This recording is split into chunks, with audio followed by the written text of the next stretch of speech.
all these life changes, I think it's just, again, it makes you grow, it makes you who you are today, and without have gone through what I did on Iraq, I definitely would not be here today, but it definitely helps with what, I guess, my coping, I guess is how I'm trying to say it. It just helped with the coping of you know, my mentality, the physical aspects of it all, and you know, it definitely is not who I am today as I was back then, but I think it has helped me grow.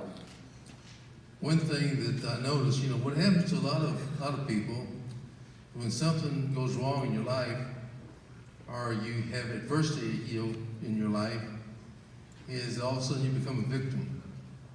Why me? It owes me. Nothing good ever happens to me. Can't do this. I know I'm better than that person over. I didn't get the job. This is overcoming adversity. Things we talk about in JASI, things that we share, each one of you, builds you up with these things when adversity happens in your life. You have to be strong. You have to have a positive attitude. Things we've talked about forever. Is there anybody in the audience who would like to ask some questions or any discussion? Please raise your hand.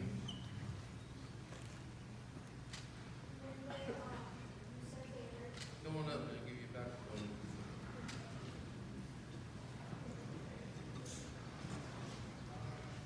Were you conscious when they hurt you?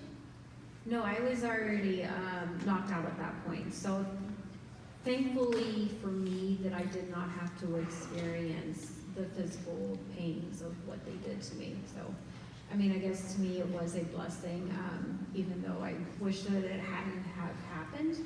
I guess the plus side of it was that I was unconscious. Thank you. Who else? Come on up.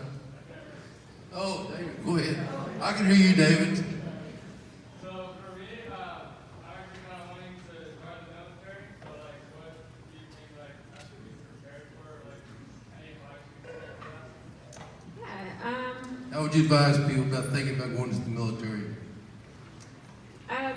I definitely encourage it. First of all, go Army.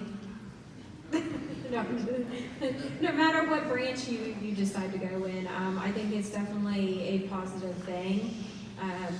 For every individual, it's going to be different, but just, you know, be prepared to be physically put to the test, because that's what they do. I'm sure you've heard the saying, they will break you down. They do. They try that. But it's more to build yourself up, not for them. They couldn't care less whether you make it through or not, but it's for you, yourself, just to make yourself stronger. And they know that each one of you can do it. So I would say just, you know, obviously you're already into sports, you're physically fit. I don't think you would have a problem with that. It's just, you know, your mentality of how you go into it. What about the benefits, though?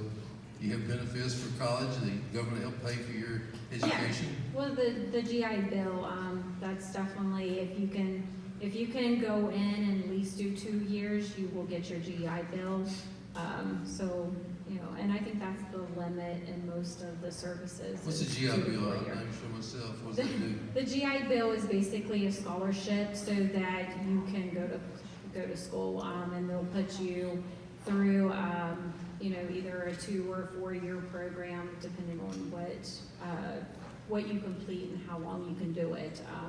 But all of that would be explained to you when you go to sign up. But I definitely encourage the military. I think it was one of the best things that I did personally. Now, if I was thinking about going to the military and being a police officer, you got the MPs. I mean, they can go into this part of the Corps. If you want to be going to medicine, they've got areas for medicine. You work as an intern. You work as what do they call them in the field when you're out there with the people take care of you? What do they call them? There are jobs literally for everyone. I mean, yeah, there's a job for everyone. They need Everyone from ordering toilet paper like I did to, you know, your nurses, your medics, your MPs, your aviators. I mean, anything that you guys would dream to do in the military, there's definitely a career field for that. Anybody else? So you said that your convoy was lost and you lost the 500 and you guys were attacked. How did they know like where you were?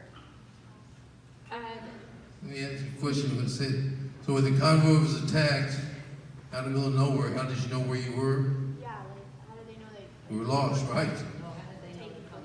How did they know to come and find you? Okay.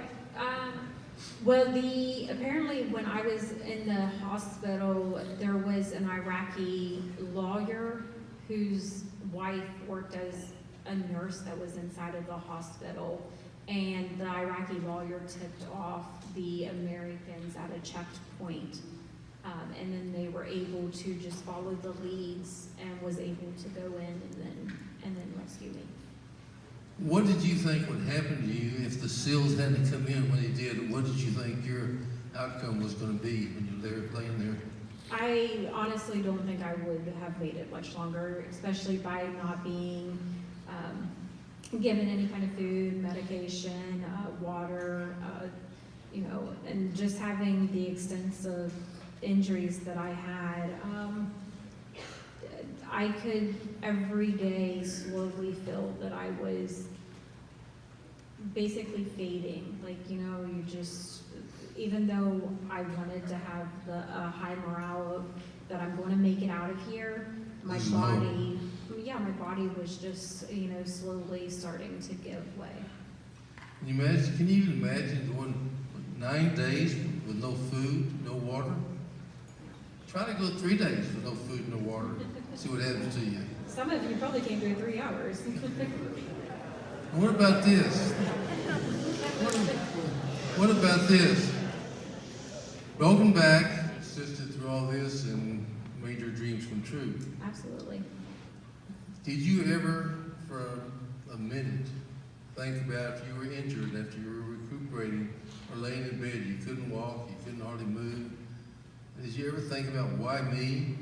Why is this all happening to me? I may never walk again. Was it ever go through your mind any negative thoughts? Absolutely, every day. Every day when I laid there, you know, like I mentioned, my back broke. There was days when I could not pull myself up out of bed. And you go through this cycle of beating yourself up about how you will never amount to anything again, that your life is never going to be the same, that no matter what it is good that happens out of this, it's just not going to be worth it. And I literally, like you said, beat myself up every day of why me. But each day I persevered and just wanted to make it one step further and one step further until I was able to get out of the wheelchair, got rid of the walker, was able to get rid of the crutches, and then was finally able to walk on my own. It was a long 2-year process, but it's something that I didn't give up on. What were the doctors saying to you? Were they giving you hope? Were they telling you, hey, Jessica, you'll be fine, you'll be running before you know it? Did they keep you engaged and help work with your attitude, or they were just saying what to you? No, I did. I had great doctors, so they were very encouraging. None of them ever, gave me any of the bad news. Even though there was days when I was like, just tell me, just give it to me straight. But they were very uplifting, and every day just kind of keep pushing me so that I would push myself. There are many in here that have spoken to us before about going into kinesiology, therapy, that kind of a program to help people. What were your therapists like? What can you tell these girls and boys that going to be a therapist or something, what it can do for the morale and for other people? Yeah. I mean, obviously, as you guys know, that's something that it was one of the biggest impacts of my therapy or throughout my life was getting it back on track, was having that support, that love, and What do you think about if you, like you mentioned to me earlier today, we're talking about how you would have felt if you would have had an opportunity like the JASI program. Also, we had a little party at the house last night. Had about 150 of our closest friends last night. And also we had 4 kids, 4 young men from the school here. We had David Mayers, we had Giovanni, Gio, and we had David Talley and Nathan Campbell come to our house and spoke before the people and told our friends what JASI meant to them and how it benefited their life. And Jessica said several things to me. Share with the crowd, the kids, what you said, how you felt about it. well, first, I think it's amazing the program that they have set up. We definitely don't have anything like that back home. So if I was you guys, I would definitely take advantage. And, you know, he is giving you guys opportunities that is unbelievable. But it's going to take your guys' hard work, your dedication, your, you know, inspiration to your own selves to want to do that. So I admire you, Jerry, for even setting this program up and giving these kids that opportunity and that chance. Thank you very much. Jessica, going into the service, you said it was tough for everybody. Tell the kids what they can learn, my young friends here. Tell them how it can help you mature, grow up, responsibility. Explain that part of your life, how that helped you move forward. Yeah, well, we didn't have an ROTC program back home at my school, so I kind of didn't know much about it other than being put on what they call the delayed entry program, where at that point is when you kind of, you know, take some time before you actually go into the military. But it teaches you so much about teamwork, about camaraderie, about, you know, just being a better version of yourself. I mean, because, well, it was basically just teaching you drills is all I went through. But being in the military, I mean, there's where you learn all of your discipline, your integrity, your, you know, everything about yourself where you want to become a better person. I know you guys know about the military. It's not something I'm sure each one of you in here have, you know, a brother or a family member, you know, aunt or uncle or whatever happens to be in the military. But it's something that is and was for me one of the best decisions that I had made. And I Public and to the world, how did they spend it? Before, I guess I should go, yes. I was in the hospital recovering in Washington, D.C. from April to the end of July. I was not able to speak to the media. I was not allowed to speak out publicly until I was able to retire from the military. And in that time, there was all these reports already circulating about how I had, you know, shot and I was stabbed and I, you know, was basically a GI Rambo, but GI Jane, I guess, a GI Jane. And I was doing all these certain things that were not true. And for me, once I was able to talk, it was something that was important to me to be able to speak the truth and let